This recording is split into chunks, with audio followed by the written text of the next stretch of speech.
All right, guys. Well, it is 5 in the fucking morning, and tonight I was getting tired. I was like, all right, tired. Just gonna do a video in the morning, make up for it. Turning a new leaf. Not gonna do that. Um, what's been happening is my kid's been sick for a couple days, and let me tell you, I am not equipped to deal with a child being sick. It breaks my heart. Yeah, I feel like I'm watching like the end of that Tom Hanks movie Philadelphia, where he's like dying of AIDS, and he's like, caught. No, it's not that. He just has a cold, but AIDS humor. It's tasteless. It just makes me feel bad though. He put his little hand out. He like has me hold it, and he like does that. I'm like, should I PayPal him $50? He's like, you can't even have PayPal. You're a bad father. It's not just about money. Buy me leggings. I'm like, Jesus. No, we've made up. Karina and I are not fighting tonight. No, so I stayed up with Nico because, when you have a sick kid, they like act. They're like, yeah, I'm cool, and they'll like act like they're going to sleep, and then they'll just wake up screaming. And you're like, oh my, it's a roller coaster. And then I watched Die Hard with a Vengeance with Karina because she's never even seen Die Hard, so we've been watching the entire series. Die Hard 2 sucks. Fuck that one. 1 and 3. The original Die Hard is the best one. Die Hard with a Vengeance is the second best one. Die Hard 2 sucks. And then the sequels where he's like bald. He's like in his 60s. I don't know. I have seen those, but I don't remember them. But anyway, yeah, so we did that. We had sex. That was cool. I was like, you want to have sex? He's like, okay. Knew you couldn't resist me. So then we did. She's off birth control too, so every time I do it, it's like, it could mean something. That's how I pitch it too. I'm like, dude, this is pretty much the most important fucking we're ever going to be doing in our entire lives, if you think about it. I'm gonna do it. Like, okay. Buy me leggings. I'm like, okay. Use my credit card. All right. Anyway, so what did I do today? We don't need to do another whole monologue. I did a long one earlier, but what I did do today, which I will mention, is talk to Ryan Ramnares and I talked to Joe Hamblin about the nonprofit and getting the board together and doing the minutes and getting our articles of the corporation done because now we have the state. We also have we got our EIN number, which is your federal tax ID number, but we don't have the 5013C status yet because we have to do the federal filing. And people are like, who gives a fuck? Do you want to save lives? Lame. Just tell a story. Nobody cares about lives. All right. I'll tell the story. So that's what I did, though, today. And I'm shopping for an agent right now, which I don't like doing. It's always awkward. I get really desperate when I'm doing that, too. I'll be like, yo, I'll suck your dick. And you know that the entertainment industry, it's a bunch of fucking old gay guys. They're like, okay, do it. What up? How bad do you want it? Not that bad, man. Fuck. I'll just be patient. No, I need an agent. I do. I'm at that point. No, I'm not. Who cares? I don't need that, actually. But, I don't know. No, I can't go into it. It's this whole, like, thing that's going on right now. But I do need it. Alright, I'm just contradicting myself. See, that's what happens when it's late. And when I'm under the influence of marijuana. I get completely incoherent. I wanted to just go curl up with Karina and go to sleep. Sometimes when I wake up, she'll fuck me too, if like she's in a good mood. That's the best. She'll like wake me up, fuck me, and then she's like, I made you coffee too for after we fucked. I'm like, all right, cool. All right, let's get into the story. So where we had left off last time, this is the Boston series, and I wasn't even planning on making this a series, but I did think about it, and We didn't do a bot, did we? I don't know. I don't even look at the comments. Did we do one of these already? I don't think so. It's a pretty good series, I think. That was a really good time in my life. You know, that was the first time that I was on my own, and I was on the East Coast, which that like I don't know if this makes sense, but being out in a place where it snows that was different than Santa Barbara, even though I was born there. I was born in Boston. We moved when I was 3, so I don't remember it. I don't remember much about Boston. Um, I have a couple memories. I remember falling down a flight of stairs and like busting my lip open once when I was like 3. It's probably like the earliest memory I have. That's really all I remember. But what I was saying is when you're on your own for the first time. Like when I was 18, I was on my own for the first time. I went to that program. They gave me my own apartment. And the fact that it was in an environment that snowed, and of course, everybody in the East Coast is different. Remember, everybody looks about 30 years older than they are. 18-year-olds look like they're in their 40s. It's weird. Weird ass shit. People have weird ass bodies out there. It's like I just don't get it. They eat the same food as us. Maybe it's because the snow. I don't know. I don't know. Maybe we just do a lot of blow in California. That's probably it. But everybody just seemed different there. So anyway, so it was like that time in my life. Not only was I on my own for the first time, but I also that was my first love, and I loved that girl. Like I've loved a lot of women in my life. Couple dudes, always. Anyway, I'm, I, uh, I've never, I've never done that. My first love, though, out of all the chicks that I've loved, and ones that I thought I loved, that I was like in rehab with, and then like 3 days later, it's like I love you. I don't care. I'll kill somebody for you. I don't give a fuck. So I think I've fallen in love. I mean, that's a common thing with drug addicts, right? We're like codependent, toxic weirdos that can fall in love like that. Like, I think all drug addicts kind of possess that quality. If you're like a legit druggie, you're like that. But this one in particular, this was real love. Like, I was in love. Like, hardcore. And if you've ever been in love like that, you know what that, it's like electric.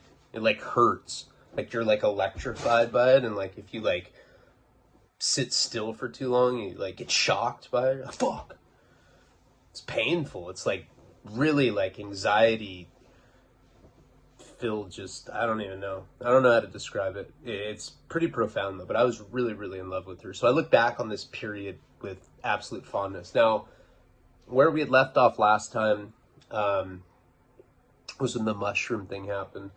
And I think like a couple months ago we did a series called Psychedelics where I did like one. Remember the one where I was canoeing and like in the ocean, and then a shark hit it, and that shit was freaky. And this mushroom story, I probably could do a whole hour on it, but that's not what I want to do right now. So we're fast forwarding, but I will get to that in a psychedelic video. But I want to talk more about what was going on in that period, at that time in my life, because I think that I don't know. I think I just personally want to relive that. So after the mushroom thing, and like I said, we will get to that, but I want to include that in my psychedelic series, which I'll be like standalone stories and stuff, but because I can make a whole one out of that. But right after that, it happened. So I was hospitalized for that. It was a pretty traumatic experience, and the people that were running that program, well, I don't remember the rest of the staff, but I remember Fred. Fred was just a bitch. Nobody liked Fred. Looked like a chomo. You know the type. He was like one of those guys that was bald and he didn't have eyebrows. So he's like, just imagine, and he had like glasses and he had like sunspots all over his head. I wanted to. I'm like, dude, are you a pedophile? You fucking look like one. Everybody thought that. Everybody was like, oh, that guy's a child molester. But even though there was no proof, we were just smutting him up like that. But we just didn't like him. It had a creepy vibe. And then another thing that was weird about that place is that the apartments that we were all living at had like house managers. Now those guys were really, really creepy. They were like, all of them, every single one of them had Danny DeVito bodies.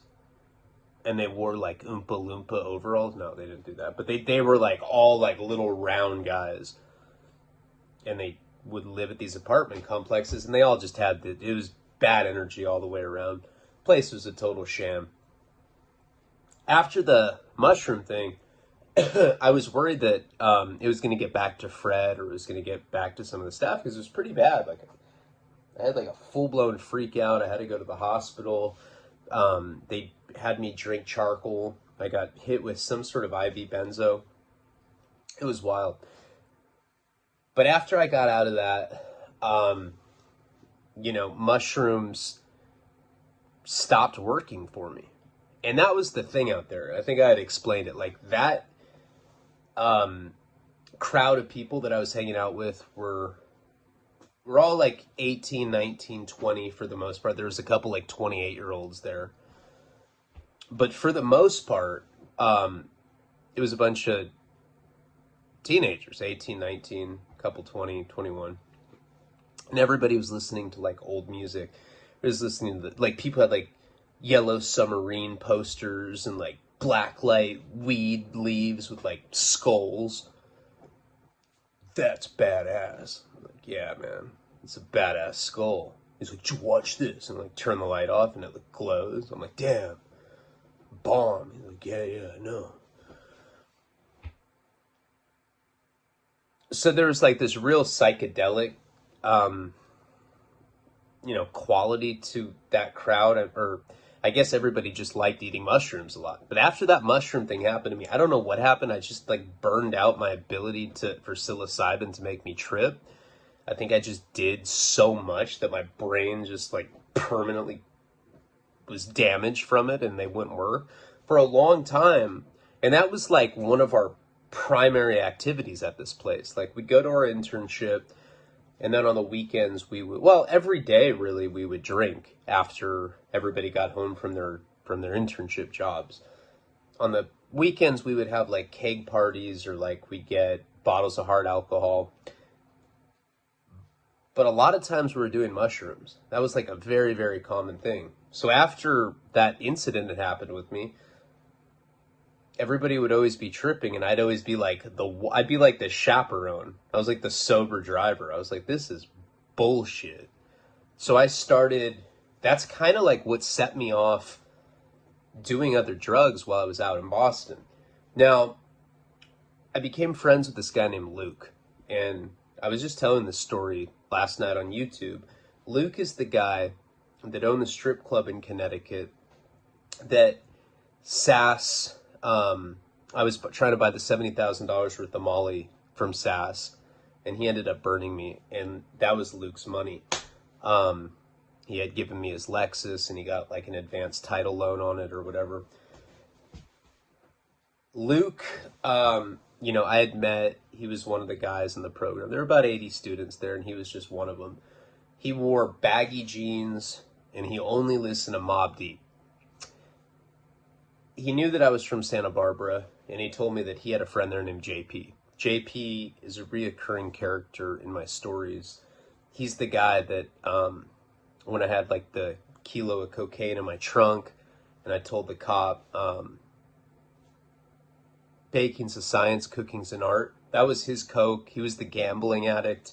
He's the guy that got shot in the face during the breakdown period, and he died from an overdose last year. His name was JP. This guy, Luke, had gone to military school with him. So when he found out that I was from Santa Barbara, he's like, oh, I got this friend named JP. Do you know him? Now, that guy was like one of the most popular guys in my high school. I was like, oh, yeah, I know him. He's like one of my best friends. The guy probably didn't even know my name at the time. And he instantly felt comfortable with me, this guy, Luke, because he had been sent away to military school. He'd met JP. And so he started opening up to me. And he told me that he had just gotten out of prison. You know, I didn't know anybody that had been to prison. I was 18 at the time. He's like, yeah, man, I just did hard time, 3 years. That's why I don't have any posters on my wall. I like to remember what it was like to be in the cell. I was like, why would you want to live like you're in a cell if you're not in prison anymore? He's like, I don't know. Got used to it. He's like spitting out loose teeth. No, but he was like acting like that, like he was hard like that. So he told me like why he had gone to prison, and I guess he's from Connecticut, but he had moved to Florida when he was 18, and he ended up robbing a coke dealer. Coke dealer's dad was a cop, and he says he pistol whipped the kid because the kid's dad was a cop, even though the kid was a coke dealer that he robbed. He went to prison for 3 years for that. That was the story he told me. I have no idea what was true with that or not. And I was like, that's cool.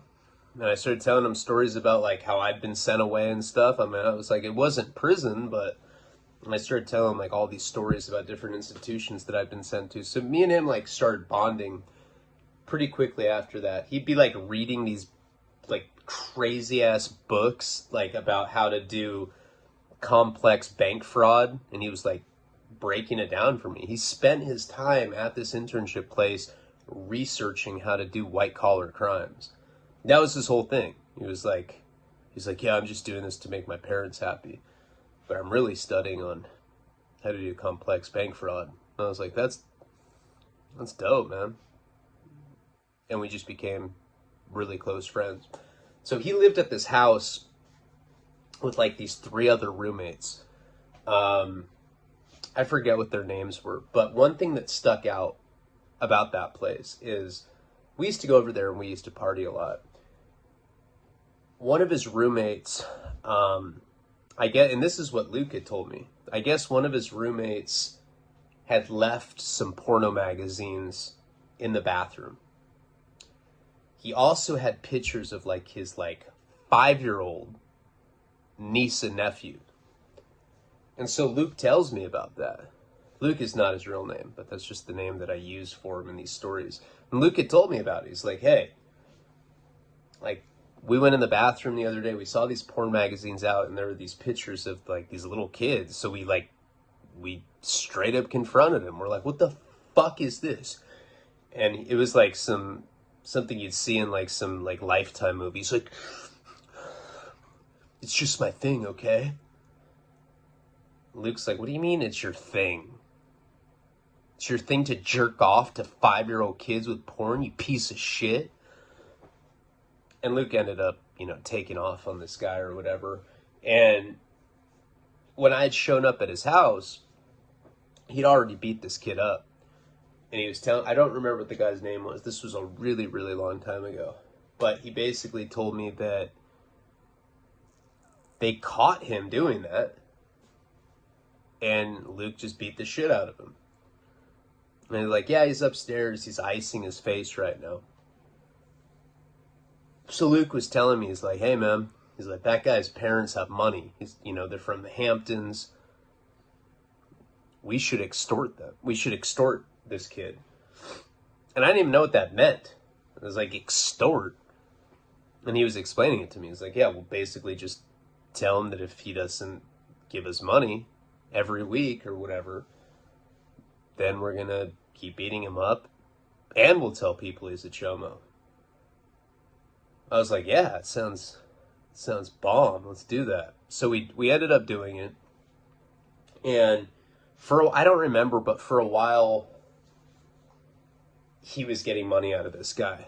I don't even remember what it was, but basically we had gone up to his room and he was like flinching because he had already been beat up by Luke.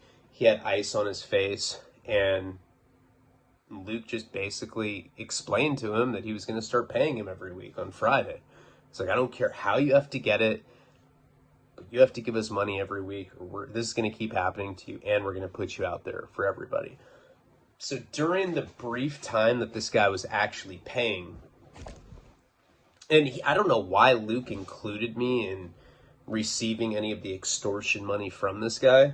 I think it's just because I went in the room with him, or maybe he was just trying to look out for me. So that kind of happened right around the time that the mushroom thing happened. So now I had a little bit extra money to play with, because remember, they were giving me $80 a week.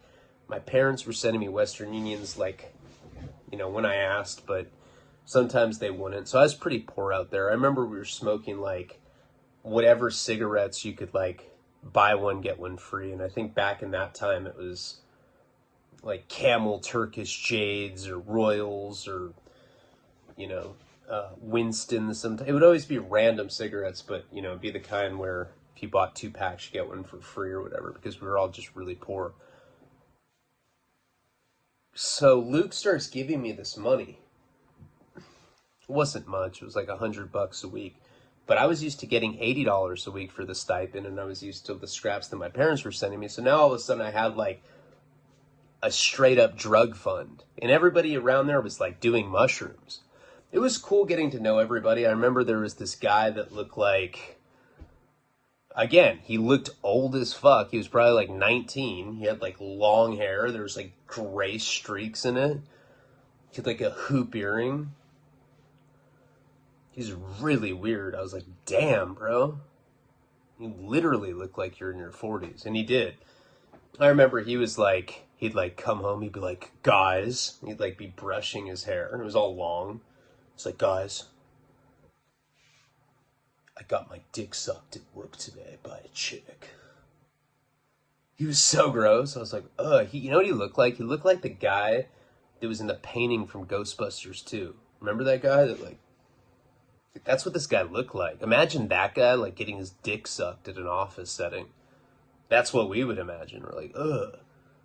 What is his name? Vincent? I don't know. So this is like the kind of stuff that was going on. And so I started venturing out because everybody started doing mushrooms, and we were drinking a lot. And like that guy that with the long hair and the hoop earring, he had like a horrible trip one time. And I started spending more and more time with my girlfriend, Kate, who I was, like I said in the beginning, like head over heels in love with at that point. We hadn't started doing heroin yet. Remember when I first got to this place, when I was on the bus and I was singing Imagine All the Needles, the John Lennon song, but we changed the lyrics to junkie stuff. That guy JP, like I had lied to him because I didn't want to. It was like the kind of thing where he's like, you shoot it, right? I was like, yeah, duh. There's no other way to do it. It's kind of like when you're hanging out with a bunch of people that have had sex and you're a virgin. You're like, yeah, I fucked. They're like, 8. They're like, really? And you're like, yeah. Yeah, all the time, man. I'm always fucking pretty much, you know. It was the same kind of thing, but about shooting dope. So this guy always thought that I was an IV heroin addict when I wasn't. Because in my mind, I was like, okay, you know, I was smoking it. My habit was severe. You know, I was doing $100 worth of cocaine a day at the time. I was selling drugs for my girlfriend Jill's Hell's Angel dad. I didn't want, by me saying that I didn't shoot dope, for him to like automatically think that I was just some soft, you know, lame or whatever. And looking back on that, that's what a stupid way to think about stuff. But I hung out with him quite a bit, and the subject of heroin had come up a few times. And he's the one that told me, he's like, yeah, man.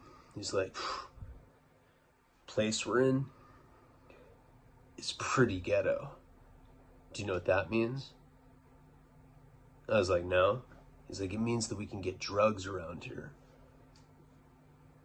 All you gotta do is ask minorities, bro. I was like, what are minorities? He's like, black or Mexicans. They got drugs. So like in the back of my mind, he was kind of like putting that stuff in my head, you know, that like, that I could just go like simply look for harder drugs. Now our situation at this place, after the mushroom thing went down, is we were buying stuff from this drug dealer that lived in my same apartment complex. He was one of those guys that was like 26, 28. He was way older than us. He claimed that he's like, yeah, I was a model in New York. Now I'm doing this internship program just so I can sell you guys mushrooms. He would literally say stuff like that. So he sold these little mushroom chocolates. He sold cocaine, and he sold pressed ecstasy pills, and he sold weed. So when everybody started doing mushrooms all the time and they weren't working for me, Kate and I pretty much started just going on these little mini benders in her room. So she had these 2 girl roommates. One of them was Nina. The other one was Valerie. These girls liked me at first, but then it became that thing where I was the boyfriend, and I was going over there and I was like putting her legs on my shoulders and just having really loud, like ball slapping sex all the time. And she was one of those loud, she'd be like, ah! Like, come on, it doesn't feel that good. I'm this little ass dick. It's not doing that to you. And she was one of those girls that exaggerated it. So it would piss her roommates off. So my welcome there kind of started getting worn. We would be in a room. We would get ceramic plates. We'd buy an 8-ball of cocaine. Out there, at that time, an 8-ball was going for $180. That's probably because we didn't know anybody. I mean, I was used to being in Santa Barbara where they were like $80 for an 8-ball. So it was really expensive. So every time we did it, it was like, that was the only night we could party. And we didn't like that about it. With mushrooms, we were getting these little chocolates for like $5 or $10. But I remember we'd go in a room and we would just go on these coke and sex binges.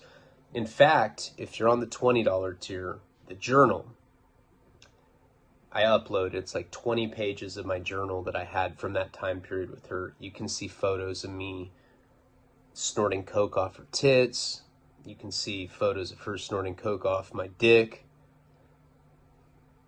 Fun shit like that. Those pictures were taken in this room. So that's what we do. We just like kind of binge out in there. We started doing ecstasy quite a bit. We sold press pills, and I think those were cheap, like $7 or $8. We started doing like what we could that we consider the cheapest. We were always drinking. We were always smoking weed together. And I started spending a lot of time at her apartment. So one day, she goes to the bathroom. I thought she was just taking a shit or something. Whatever. Everybody shits. She took like a good hour. And I remember it was the first time there was no water running. Bathroom door was locked. She had the fan, humming above. I couldn't really hear what was going on in there. But it was the first time that something kind of like a red flag went off. And I kind of noticed that it was weird that she did that quite a bit. She was frequently going into the bathroom for an hour at a time. We continued to do our thing, and our routine was this. I'd go to her house. Me and her would have sex all night. It didn't matter what drugs we were doing. I mean, that was just our thing. We were young. We were in love. It was puppy love. And we were inseparable. But in the mornings, I would have to go down to Boston from Worcester. It was like 30 minutes away. And I had to take like the subway there. And she had to go to some modeling agency in Worcester. So we would go do our 9-to-5 internship job. A lot of times I'd be really hungover. Sometimes we did ecstasy the night before, and I was just dead when I went to this internship. But we would regroup at the end of the day, and once in a while she came over to my place, but typically we were going to her place. Again, one morning I wake up, and it's before we're going to the internship thing. She's not showering. She's in the bathroom for an hour. And I don't ask her because, I was already a paranoid guy. And the reason I was paranoid at that point in my life was because of what I told you. When I was 17, my girlfriend, Jill, had a best friend, but he was like the fucking hottest guy ever. And I'm heterosexual saying that, but that guy was fucking bad.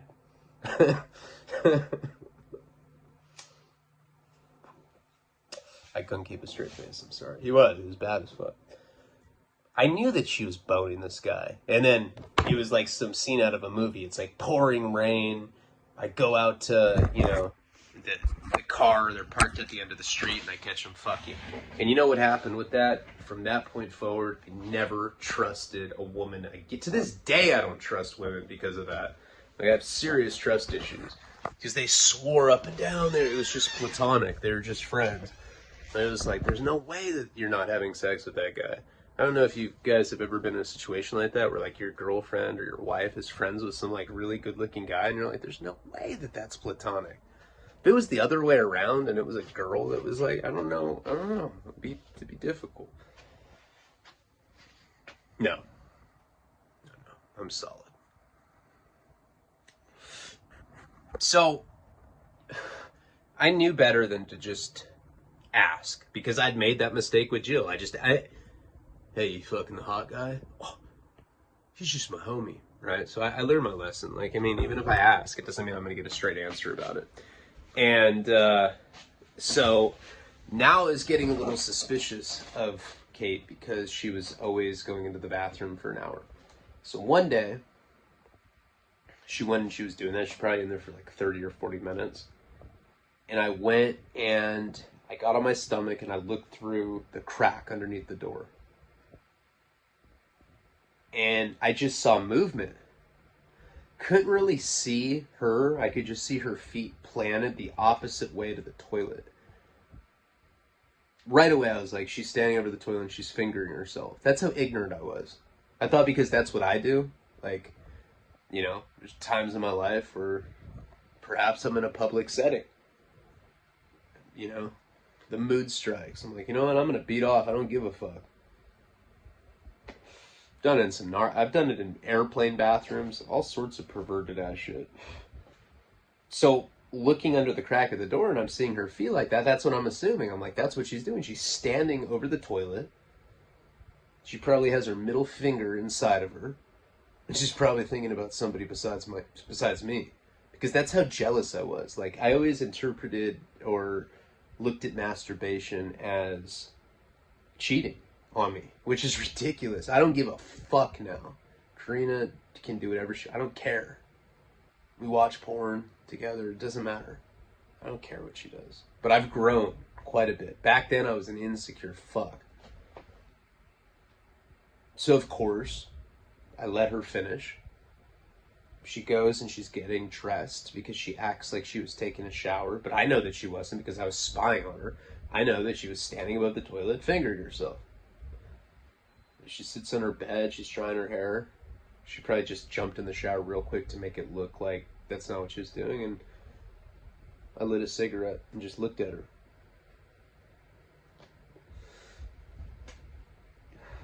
She's like, yeah. I was like, is there something you want to tell me? What do you mean? I'm like, well, I'm going to give you an opportunity to tell me. Tell me what you've done in the bathroom. Because you weren't showering the whole time, I'll tell you that. I know that for sure. She looked at me like she was caught. She's like, nothing. I was like, all right. Playing games? Let me tell you what I know just happened. I know that you were fingering yourself. And she just starts laughing at me. It's that kind of thing too, where like when somebody laughs at you, it makes you more mad. Like my dad always does that. Like he just looks ridiculous when he's yelling at me, so I'll start laughing at him. I'm like, he'll be like, shut up, punk. I'm like, God damn. He gets really mad when I do that. And I get mad when somebody laughs at me when I'm like being serious. And she's like, that's what you think I was doing? I was like, I don't think. I know. I watched you. I could tell just by the angle that you were standing over the toilet. And she's like, I wasn't masturbating, okay? I was like, okay, well, what were you doing? She's like, I don't want to talk about it. She like stormed out of her room. She was like half naked. So that was like the beginning of like me like being really suspicious. And in my mind, I thought she was masturbating. I had to know who she was thinking about. That's when I started getting really weird, when I started doing like a lot of coke out there, and I would listen to her breathe when she went to sleep. because in my like delusional, coked out mind, I thought that there'd be some like Freudian slip in her sleep, and she'd like say the guy that she was fucking. She'd be like, Bobby. And then I'd like be like, what? What did you say? And like a lot of times I thought I heard stuff. Looking back now in hindsight, I was probably just completely nuts and I didn't hear shit. But I used to accuse, you know, her and a number of other women that I've dated of saying guys that they were fantasizing about while they were sleeping. That's how crazy I used to be. She started clogging the toilet a lot, you know, and it was pissing off the roommates. Now, I was having to go to like these like town hall meetings in the living room with her roommates. And it was really lame. I felt like I was on the real world. They'd like have a notepad and they're like, okay, we're going to go over our budget. I think we should pitch on Cinemax. And then they'd like start fighting about it. And at one of those little like town hall meeting things that happened in the living room, one of the girls was like, and you know what? Frankly, I'm sick of Kate clogging the toilet with your big old nasty shits. And Kate's like, what? That's not why I do that. I use too much toilet paper, that's it. They're like, oh, stop, it's becoming a real problem. So now I'm really confused. I'm like, I'm thinking about why she's in the bathroom for an hour at a time. Why there would be an excess of toilet paper. Again, in my mind, I'm thinking that it's masturbatory. It's the only thing that I care about. Like, I don't even care if she's cheating, but if she's fingering herself, like, thinking about cheating with the guy that she was cheating on me with, that's the shit that I was tripping on. So eventually I just won't let it go. You know, and one night we got some crank. We were doing speed. I think she had gotten it at work. You know, she worked at this modeling agency. If I remember correctly, she was the one that got it. But whatever the case, we were doing speed this one night, doing lines of it. And whenever I do any uppers, I joke a lot about being gay. But one thing that is absolutely true when I'm spun out or twacked on anything is I get really, I'm already a really paranoid person, but when I'm on crack, if I'm on crystal meth, if I'm snorting speed, I become a complete psycho paranoid person. So I was high this one night and I just would not let up. I'm like, come on, you're going to tell me, what are you doing in the bathroom? You're jerking off in there, aren't you? Actually, back then, when a girl would finger herself, I call it jilling off. I'm like, you're jilling off, aren't you? She's like, I don't even know what that means. I'm like, you're sticking fingers in your pussy. And she's like, oh my God. And she just starts breaking down crying. She's like, I'm bulimic.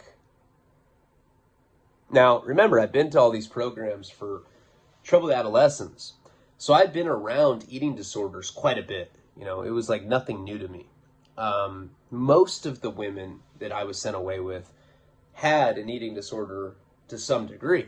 I didn't believe her, though. I was like, what kind of story is that? You don't even look bulimic. She's like, what are you saying? That I'm fat? I'm like, no, it's not what I'm saying. I'm just saying you don't look bulimic. You look beautiful. She's like, shut up! Get out of here! And I remember that night she kicked me out and I had to walk back to my apartment all twacked. I was all paranoid, like walking down the street, just thinking about her masturbating, convinced that it was actually happening.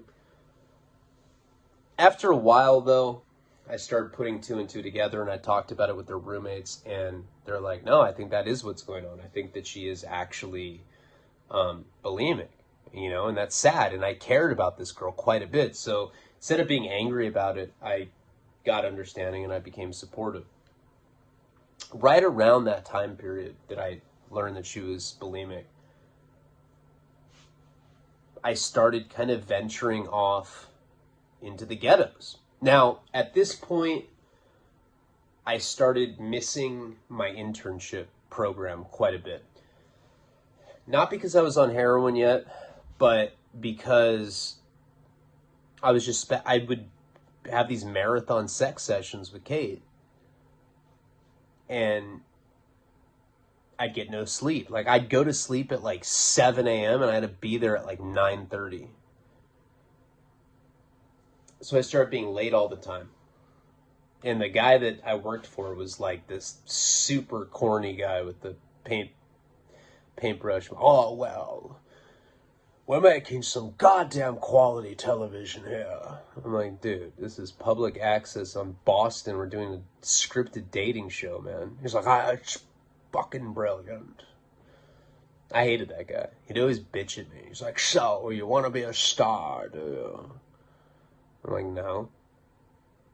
I'm just here because my parents are making me. Well, I wanted to be a star once, and now I run a studio. I'm an exec.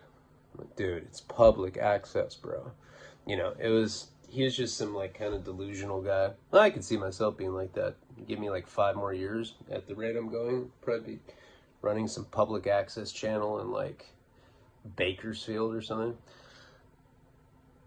So eventually, I was late all the time, missing work. I got fired. Now, if you get fired from an internship when you're at this program, that is not good. That is grounds for expulsion. So Fred, the chomo guy that didn't have any eyebrows, he came up, to my apartment. He's like, I heard that you were fired. Do you want to tell me what's going on? I just couldn't take him seriously because that's what he looked like, but he didn't have eyebrows. And I just told him, and I always had that gift of gab, like where I could like talk my way out of shit. And I was like, look, it's my first time away from my family. I'm a spoiled little bitch. They do everything for me. It was really hard for me to be responsible for that, I'm going to be honest. But this is the best thing I have going in my life. I've never wanted to intern so bad, ever. In fact, that's all I can think about is interning. Give me another opportunity to do it.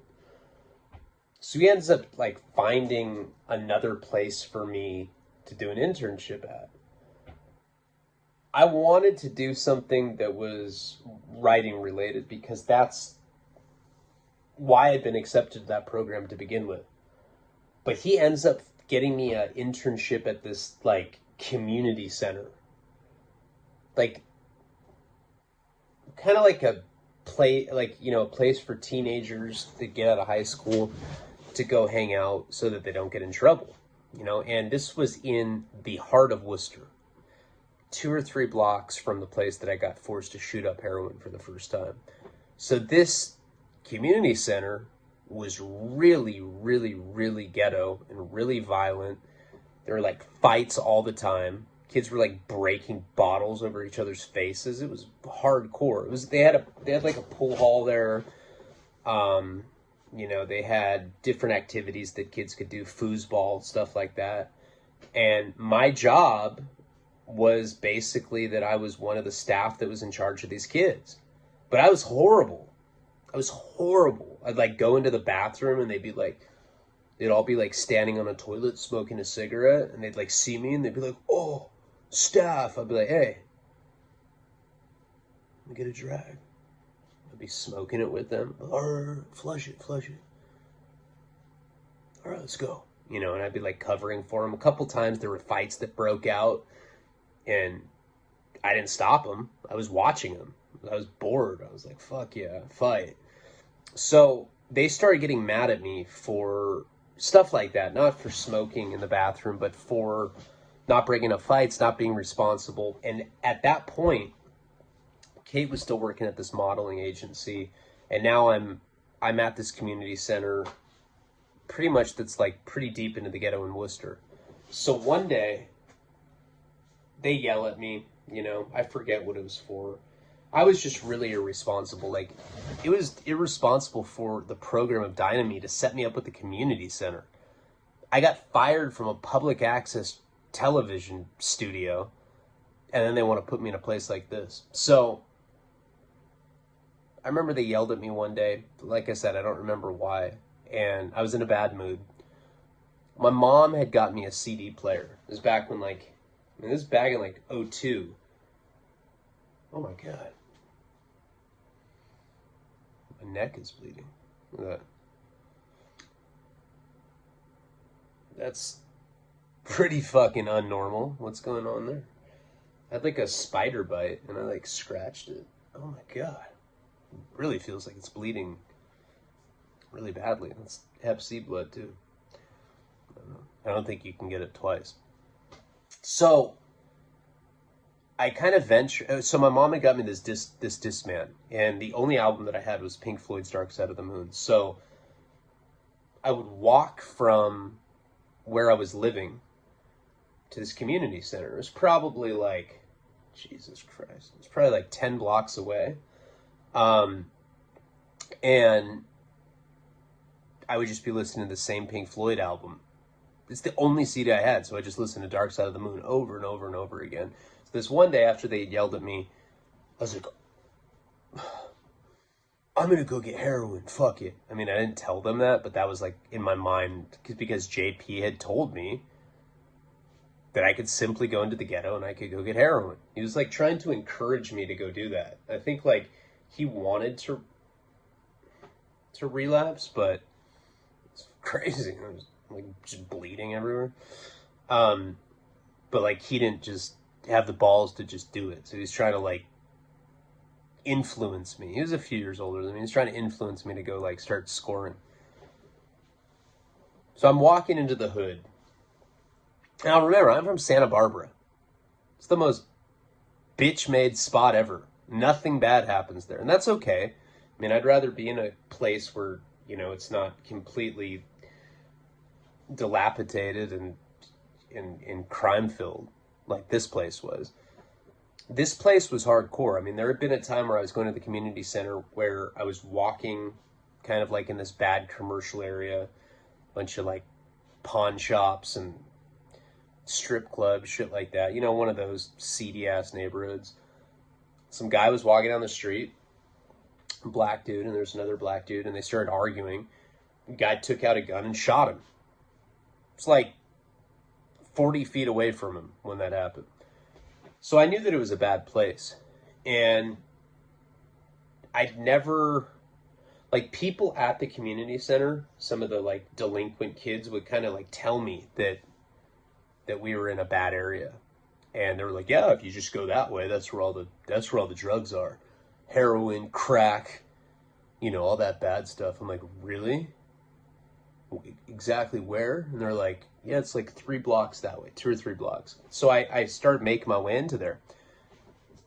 The further I got into that, and where that guy had gotten shot was closer to the community center. This was like actually going into like where all the projects were and everything.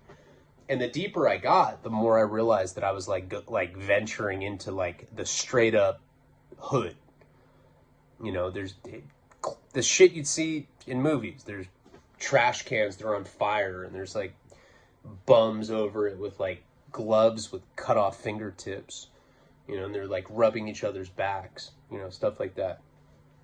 And so I didn't know exactly where to go. I mean, these kids had just kind of told me, and I see some like black dude in a tracksuit with like he looked like Flavor Flav. I was like, that guy looks like he's got drugs. And I went up to him and was like, hey man, you have any drugs for sale? That's literally that's how green I was. He's all, oh, yeah, what you trying to do? You know, and I was like, I want heroin. He's like, oh yeah, I got that too, you know. I was like, all right. I was like, I only have $40 on me. He's like, yeah, I'll give you $40 worth. So I was like, take the money out of my pocket, and I hand it to him, and he just runs full speed away from me. I was like, hey! I didn't even like chase him. I was like shocked that happened. I was so naive, and I was like so new to this whole world that I didn't realize that you don't do that. Like, if you're gonna do a drug transaction in the ghetto, you actually get the drugs in your hand before you hand off the money. So I got burned. I was pissed. I remember going home that day, and I met up with Kate, and like my head was down. She's like, what happened? I was like, I got burned with some guy that looked like Flavor Flav. She's like, well, he didn't sound that trustworthy to begin with. I was like, that's racist. She's like, you can't just go up and ask people like that. You're gonna get hurt. You're gonna get killed. So that kind of like derailed me doing that for a while. You know, that first time that I got burned like that, you know, it kind of like threw me for pause, and I didn't try it again for a while. So now I'm at this program I've probably been there about a month at this point. And I go to the community center one day. At this point, I really hated going there. You know, I'd be staying up with Kate all night the night before, and I would just pass out like on the couch in the community center. My boss would always, wake me up and be pissed off about it, but what were they going to do? I mean, I was doing free work for them. One of those days, I went back to the ghetto and tried to score again. This time I walked up to some Puerto Rican guy and I asked him if he knew where I could get any heroin. He's all shifty. And he ended up selling me, I think I bought like a bag for $10 or something like that. And it was this little like tiny waxed envelope with like a stamp on it. And that's how it is in the East Coast. We've talked about that before. It's really insane. It's kind of like how pressed ecstasy pills are on the West Coast. There's different logos that that are pretty much like the brand that the dope is. So that if you like a little teeny wax envelope that has like a symbol of a bomb on it, or like one of the Super Mario stars, that was one that I bought a lot out there. You know that in theory the quality is supposed to be the same, so it's like which brand you're getting, so when you go try to score on the street, you're like, hey, let me get some of the Mario stars, or let me get some of the bombs. And as I got deeper into that culture, I started realizing how all that stuff worked. And this guy gave me a 10 bag, and I remember I didn't tell Kate that I got it. I think I didn't have enough to like share with her. So I ended up going back to her place, and at a certain point I went into the bathroom and I just made up a line of it because it's like this, it's beige powder out there. I remember, because I'd already been smoking black tar heroin out in Santa Barbara when I was in high school. But now that I was out there, you could snort it. You could snort China White. And I remember I got pretty high. It wasn't like to the point where I was like, quasi coma, how I would get eventually when I started actually injecting it out there.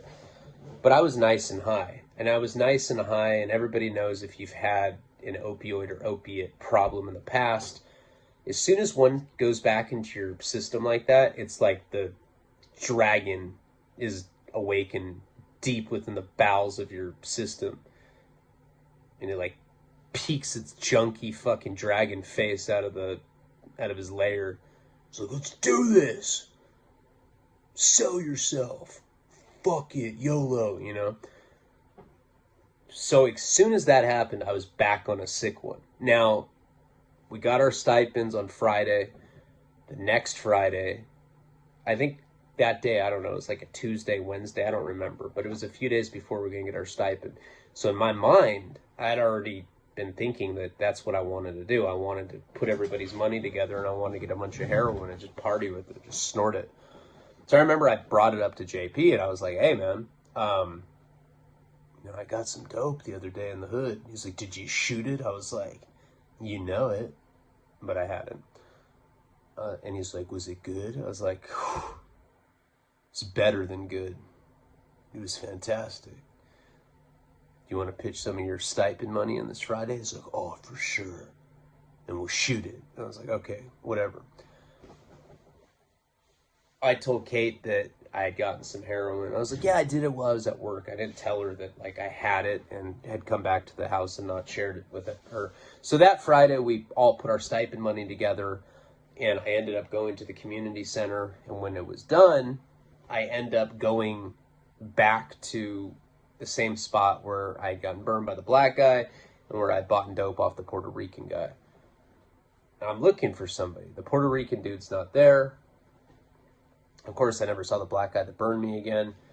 I see this other black guy. Now, this guy's older. He's like an old crackhead black guy. He's wearing like a Boston Red Sox like jacket that has a bunch of holes in it. And he's like, has no teeth. He's just some old crackhead guy. He's like, hey, man, what you doing in here, man? You trying to buy something, man? You know, it's like one of those kind of guys. I was like, yeah. I don't remember how much money I had. We didn't put like our full $80 a piece in. I think we all put in 30 or 40 bucks. You know, I think I had like $100. And I was like, yeah, I need 100. I need a bundle, because that's what JP had told me. It's like, okay, when you go score, ask him for a bundle. He's like, you can usually get a price break on a bundle. That's 10 bags. A bag is $10.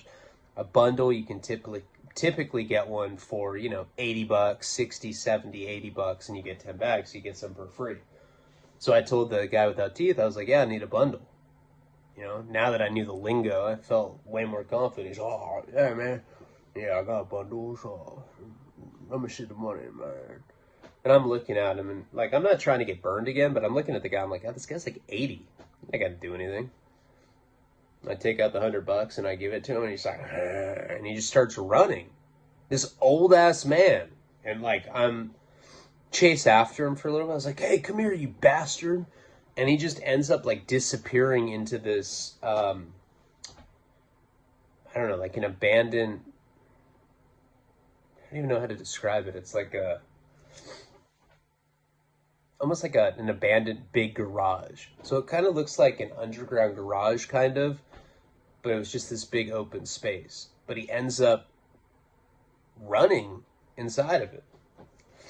And I eventually catch up, and I go into this dark ass condemned parking garage or whatever the fuck it was. I don't know why I went in there. It was probably one of the stupidest things I've ever done, but I went in there chasing that guy because it wasn't just my money, and I knew how bad Kate was. I knew how mad she was going to be. I knew how mad JP was going to be as well. And it's something I didn't want to deal with. And again, my naivety at that point, I didn't know anything bad could happen to you. You know, like now that I'm older, I know way better. I know that guys like that don't have teeth can fucking get all cracked out and try to suck you off. Hey, man, let's just settle this sexually. I really thought that I was like in no danger. I was definitely wrong about that, and we will get into that in the next installment of this video. I'm sorry, I don't know if that was a bad video or not, but I was really, really tired and just wanted to get you guys something because I care. That is blood, dude. Jesus Christ. What the fuck is wrong with me? It's like in an area where I like can't see it. Anyway, love you guys. Love.